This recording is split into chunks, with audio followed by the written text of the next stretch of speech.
Hello friends, welcome to in your channel Y2R GSSC। आज हम लोग इस वीडियो के माध्यम से अर्थशास्त्र की एक महत्वपूर्ण टॉपिक यानी अर्थव्यवस्था के क्षेत्र यानी सेक्टर ऑफ इकोनॉमी पढ़ेंगे।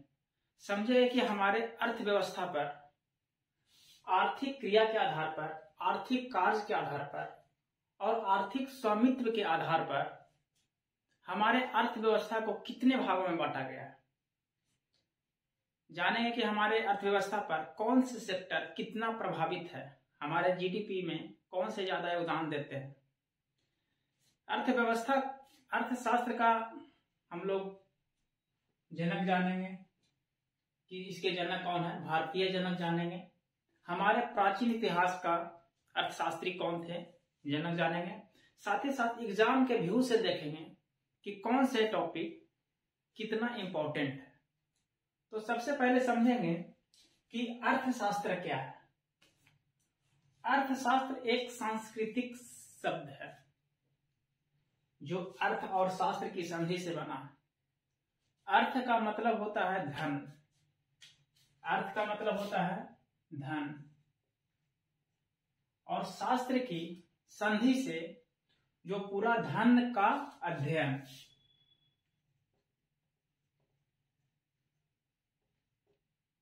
यानी अर्थशास्त्र का मतलब हुआ धन का अध्ययन। हमारे अर्थशास्त्रियों ने, बहुत अर्थशास्त्री आए, इकोनॉमिस्ट लोग, सभी अर्थशास्त्रियों ने अपने अनुसार अपने अपने नक्शे कदम पे अलग अलग परिभाषा दी। हर इकोनॉमिस्ट का अपनी अलग अलग परिभाषा था। तो एक सिंपल परिभाषा हम लोग अर्थशास्त्र का जाने तो अर्थशास्त्र सामाजिक विज्ञान की वह भाग है जो किसी वस्तु सेवा के उत्पादन, वितरण, विवरण के अध्ययन को ही अर्थशास्त्र कहा जाता है। तो सबसे पहले जाने कि अर्थशास्त्र का जनक किसे कहा जाता है। तो अर्थशास्त्र का जनक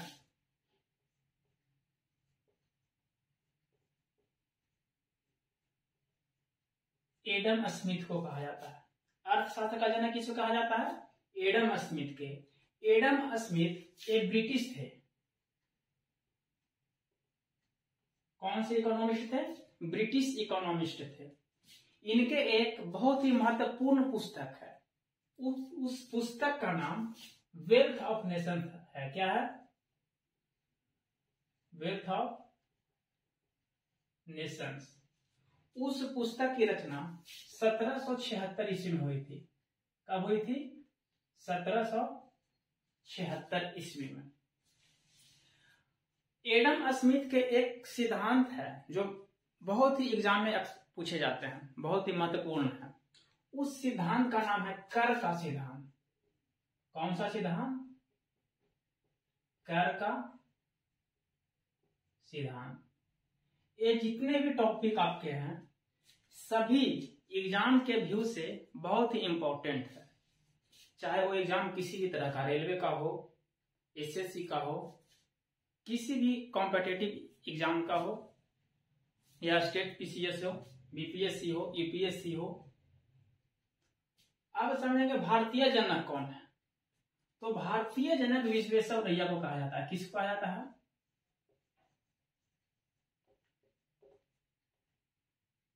भारतीय अर्थशास्त्री विश्वेश्वरैया को कहा जाता है। अगर जो यही प्राचीन इतिहास में देखे कि भारतीय अर्थशास्त्री कौन थे, अर्थशास्त्र का जनक कौन है, तो उसे कहा जाता है चाणक्य को, जिसका एक और नाम कौटिल्य या तो फिर विष्णुगुप्त भी बोला जाता है। चाणक्य का 3 नाम है, चाणक्य, कौटिल्य या विष्णुगुप्त। एग्जाम में आपको किसी भी नाम दे सकता है, या तो ये भी एग्जाम में पूछा जा सकता है कि चाणक्य का अन्य नाम, दूसरा नाम क्या है, तो कौटिल्य या तो विष्णुगुप्त। अब समझते हैं कौटिल्य कौन है। कौटिल्य चंद्रगुप्त मौर्य का कानून मंत्री यानी महामंत्री। चंद्रगुप्त मौर्य का महामंत्री ही चाणक्य थे। उसी ने अर्थशास्त्र ग्रंथ का रचना किए थे। ये जो अर्थशास्त्र ग्रंथ है ये विष्णु पुराण से संबंधित है। कौन से पुराण से? विष्णु पुराण से। और समझते हैं अर्थशास्त्र की अर्थव्यवस्था का क्षेत्र यानी सेक्टर ऑफ इकोनॉमी।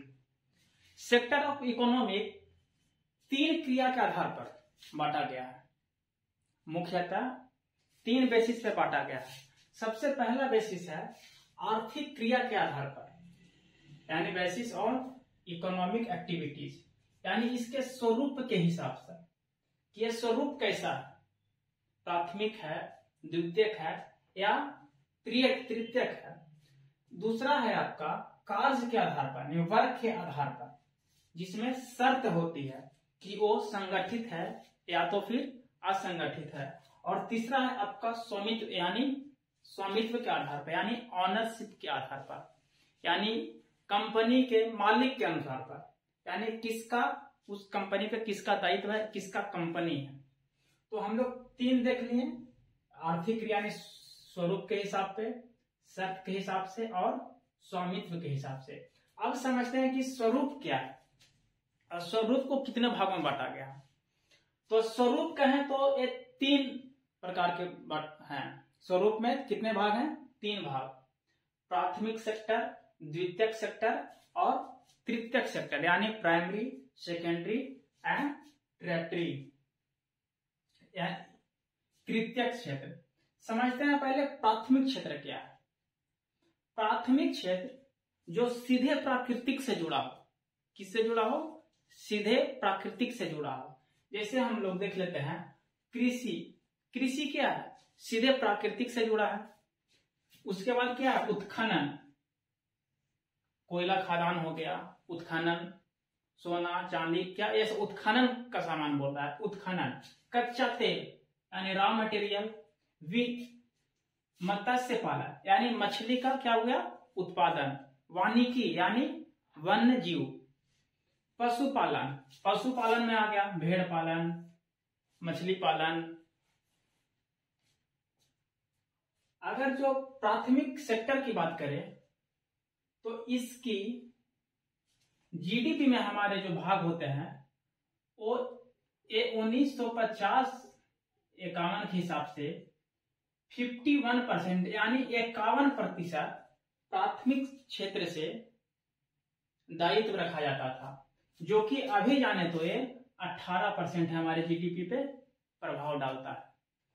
प्राथमिक क्षेत्र समझ गए। अब समझेंगे हम लोग द्वितीयक क्षेत्र की, सेकेंडरी सेक्टर। द्वितीयक क्षेत्र सीधे उद्योग से संबंधित है।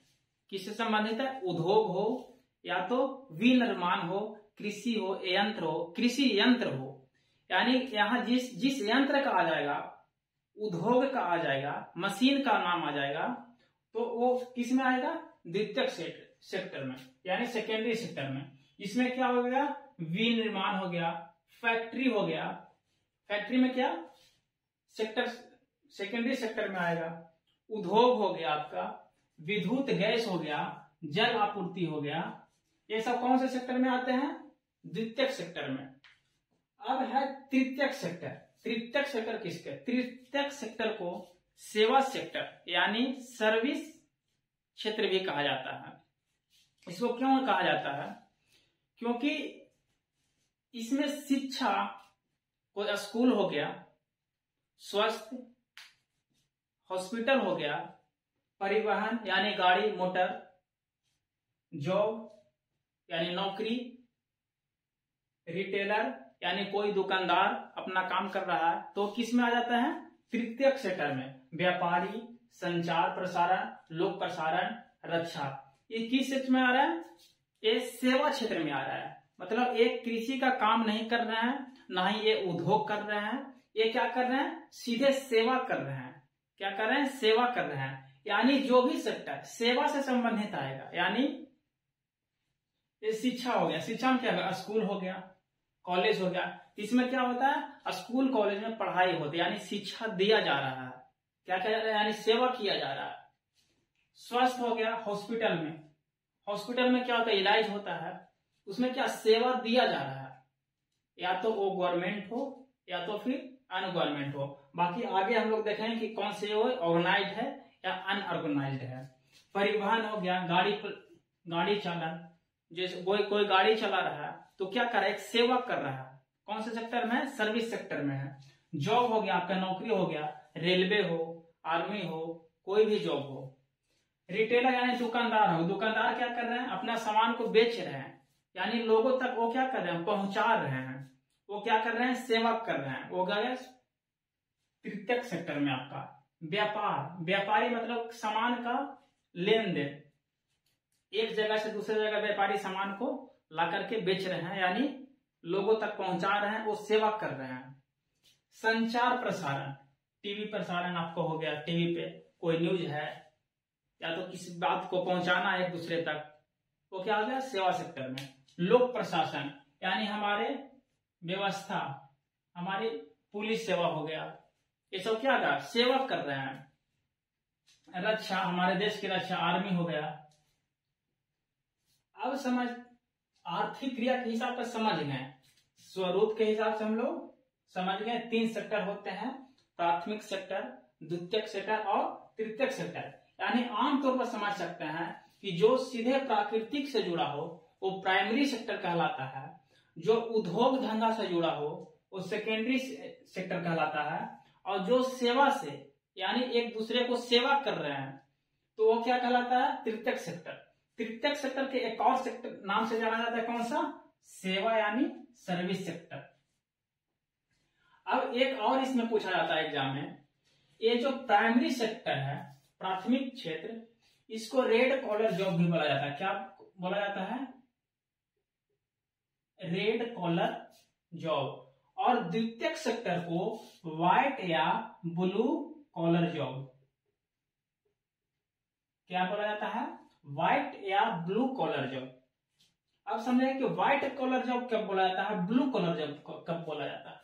व्हाइट कॉलर जॉब तब बोला जाता है जब कोई उद्यमी या तो कोई श्रमिक वो पूरी तरह से उसमें नहीं है, पूरी ऑनरशिप वो नहीं है। जब पूरी तरह से ऑनरशिप वो नहीं है उस पर, तो वो व्हाइट कॉलर जॉब कहलाएगा। और जो पूरी तरह से ऑनरशिप है वो, यानी खुद का उसका उद्योग है, अपने उद्योग को किसी और से, श्रमिक से करवा रहे हैं, तो वो क्या हो जाएगा? Blue collar job. यानी पूरी तरह से पूर्ण स्वामित्व उसमें है तो वो ब्लू कॉलर जॉब कहलाएगा। और जो श्रमिक उसमें काम कर रहे हैं एक दूसरे से कांटेक्ट पे, तो वो कहा जाएगा व्हाइट कॉलर जॉब। अब समझ गए आर्थिक क्रिया के हिसाब से, यानी स्वरूप के हिसाब से हम लोग 3, प्राइमरी, सेकेंडरी और टर्शियरी। अब हम लोग कार्य के हिसाब से पढ़ेंगे। कार्य के आधार पर हम लोग, यानी वर्क, बेस्ड ऑन वर्क पे, शर्त के हिसाब से 3 क्षेत्र में बांटा गया है। कितने क्षेत्र में बांटा गया है? 3 क्षेत्र में। एक पहला संगठित क्षेत्र यानी ऑर्गेनाइज क्षेत्र, और दूसरा असंगठित यानी अनऑर्गेनाइज्ड क्षेत्र। ऑर्गेनाइज क्षेत्र किसको कहा जाता है और अनऑर्गेनाइज्ड क्षेत्र किसको कहा जाता है? जिसमें समय, वेतन और शर्त तीनों अगर जो फिक्स हो तो ऑर्गेनाइज्ड कहलाएगा यानी संगठित क्षेत्र, और ये तीनों फिक्स्ड नहीं हो तो क्या कहलाएगा? असंगठित क्षेत्र। यानी संगठित क्षेत्र बात करें तो समय का फिक्स हो कि नहीं, आप इतना दिन तक आप जॉब कर सकते हैं, आपका ये जॉब फिक्स है। वेतन, वेतन आपका अच्छा रहेगा, वेतन एक फिक्स रहेगा, अच्छा वेतन रहेगा समय के अनुसार, कार्य के अनुसार। आपका शर्त रहेगा कि आपके इतना ड्यूटी करना है, इतनों घंटा काम करना है, कब छुट्टी मिलेगी, ये सब शर्त में आते हैं। तो समय, वेतन और शर्त ये तीनों अगर फिक्स्ड हैं तो वो संगठित आ जाता है। अगर संगठित की एग्जाम्पल कहें तो आपका क्या हो जाएगा? सबसे बड़ी एग्जाम्पल हो जाएगा रेलवे। क्या हो जाएगा? रेलवे, आर्मी, ये सब क्या है? ऑर्गेनाइज्ड यानी संगठित क्षेत्र है। सबसे और संगठित में देखें तो ये महारत्न कंपनी हमारे क्या है? कौन सी कंपनी? महारत्न कंपनी। बड़े बड़े कंपनी जहां पे ये तीनों लागू हो रहा है वो क्या कहला जाएगा? ऑर्गेनाइज्ड कहलाएगा। और असंगठित में देखें तो जहां समय, वेतन और शर्त का कोई फिक्स नहीं है, कोई लेना देना नहीं है कि आपका नौकरी कब चला जाएगा, आप कभी भी जा सकते हैं, पैसे का उतार चढ़ाव होता रहेगा, आपका कोई शर्त नहीं रहेगा कब छुट्टी होगी, कब भगा दिया जाएगा वहां से। तो उसको कहा जाता है असंगठित क्षेत्र। सबसे पहले देखें, कोई प्राइवेट कंपनी, छोटे मोटे उद्योग धंधे जो काम करते हैं, वो सब क्या आ जाएगा, असंगठित क्षेत्र। यानी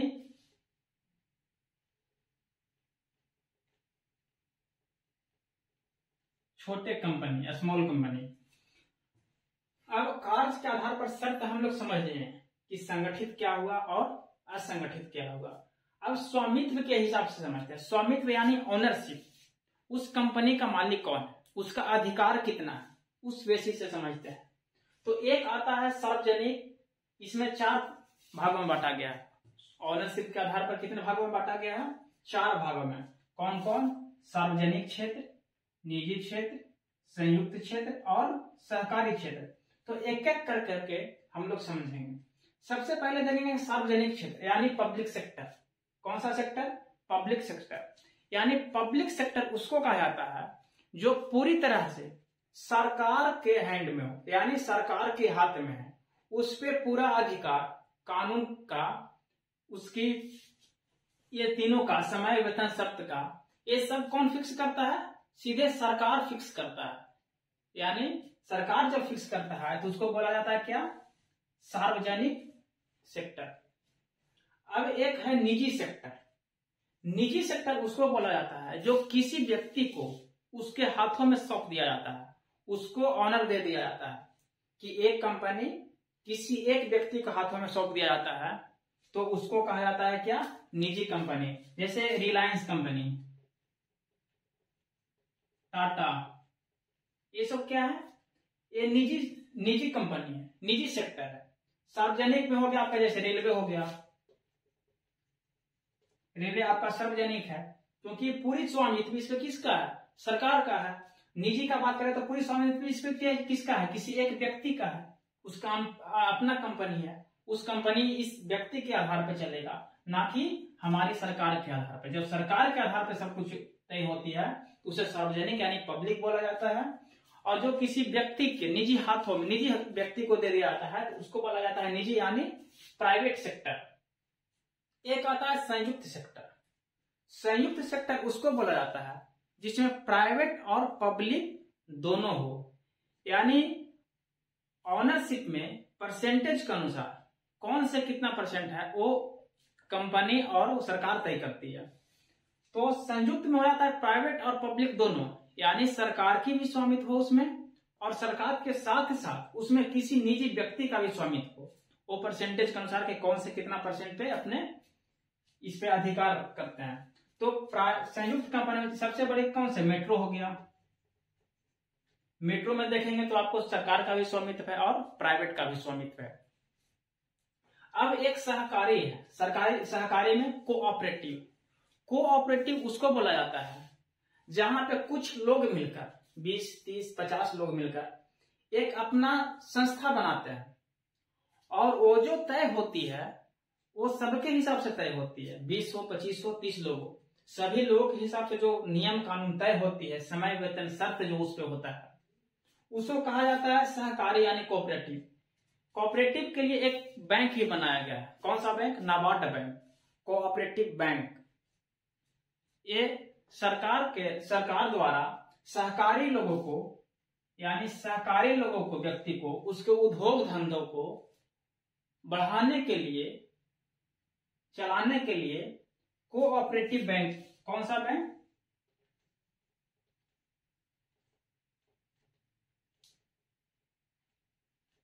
कोऑपरेटिव बैंक द्वारा सहायता दिया जाता है, उसे लोन दिया जाता है।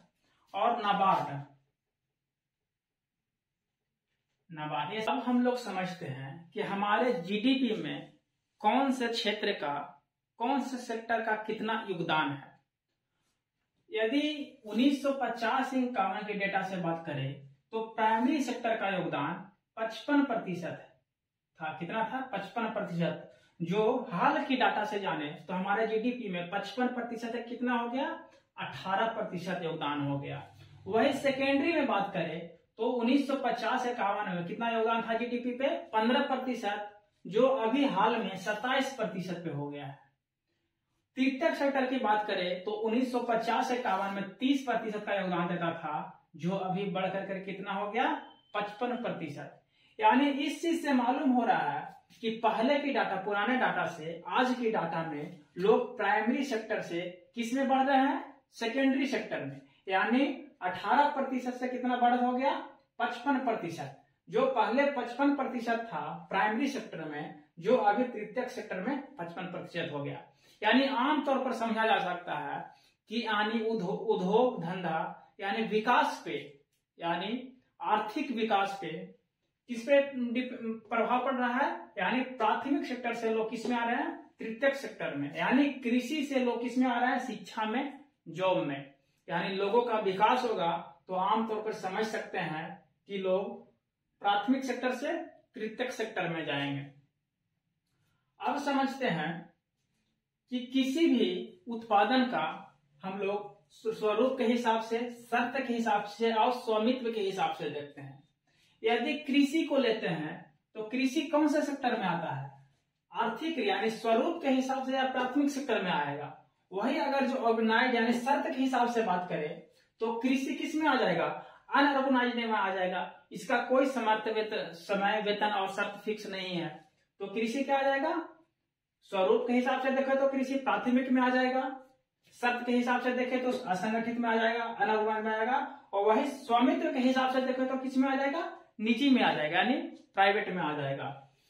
यदि द्वितीयक सेक्टर में किसी एक विनिर्माण यानी छोटी कंपनी को देख लेते हैं, कोई उद्योग, छोटा सा उद्योग धंधा को ले लेते हैं, तो वह स्वरूप के हिसाब से द्वितीयक सेक्टर में आएगा। जबकि शर्त के हिसाब से वह किस चीज में आएगा, छोटा कंपनी है, अपना उद्योग धंधा है, तो ऑर्गेनाइज नहीं है, वो क्या है, अनऑर्गेनाइज है, तो वो असंगठित क्षेत्र में आएगा। वही स्वामित्व के हिसाब से छोटा मोटा उद्योग धंधा को देखे तो वो सार्वजनिक नहीं आकर के क्या आ जाएगा, वो निजी में आ जाएगा, यानी ये वो खुद का कंपनी है। एक और एग्जांपल लेते हैं तृतीयक सेक्टर का। तृतीयक सेक्टर का सबसे बड़ा एग्जांपल शिक्षा ले लेते हैं। तो शिक्षा क्या हो गया, स्वरूप के हिसाब से शिक्षा तृतीयक सेक्टर में है, जबकि शर्त के हिसाब से शिक्षा की बात करें तो संगठित और असंगठित दोनों में आ सकता है। यदि वो प्राइवेट कॉलेज है, किसी इंसान का किसी निजी हाथ में है, तो क्या हो जाएगा, असंगठित क्षेत्र में आ जाएगा। वही यूनिवर्सिटी आ जाएगा, सेंट्रल या तो स्टेट, तो क्या हो जाएगा, वो संगठित क्षेत्र में आ जाएगा। यानी शिक्षा के क्षेत्र में जो बड़ा बात होगा वो संगठित क्षेत्र में आएगा, और जो छोटा वो किस में आएगा, जो निजी हाथ होगा वो किस में आ जाएगा, असंगठित क्षेत्र में। अब एक बात करते हैं स्वामित्व के हिसाब से। किस हिसाब से, स्वामित्व के हिसाब से। स्वामित्व के हिसाब से अगर यदि शिक्षा को देखते हैं तो किस में आ जाएगा, अगर सेंट्रल और गवर्नमेंट में। तो यहाँ एक और बात हो सकती है, यहाँ देख सकते हैं तृतीयक सेक्टर में जीडीपी का सबसे बड़ा योगदान है। सबसे बड़ा योगदान किसका है, जीडीपी में, तृतीयक सेक्टर का। उसके बाद द्वितीयक सेक्टर का, उसके बाद सबसे कम है किसका, प्राथमिक सेक्टर का, जीडीपी में योगदान। वही अगर जो व्यक्ति यानी श्रमिक की बात करें तो श्रमिक सबसे ज्यादा योगदान किसमें देते हैं, प्राथमिक में। यानी प्राथमिक सेक्टर में श्रमिक सबसे ज्यादा है और तृतीयक सेक्टर में श्रमिक सबसे कम है। यानी ये बात तो तय हो सकती है, यानी सबसे कम है व्यक्ति तृतीयक सेक्टर में, उसके बावजूद में जीडीपी में योगदान कितना है, 55% का। यानी आमतौर पर यहाँ पे समझ सकते हैं कि तृतीयक सेक्टर में कम श्रमिक होने के बावजूद भी उसमें लाभ क्या है, ज्यादा है। जबकि प्राइमरी सेक्टर में श्रमिक ज्यादा होने के बावजूद भी उसका जीडीपी में योगदान बहुत कम है, यानी उसमें लाभ कम है।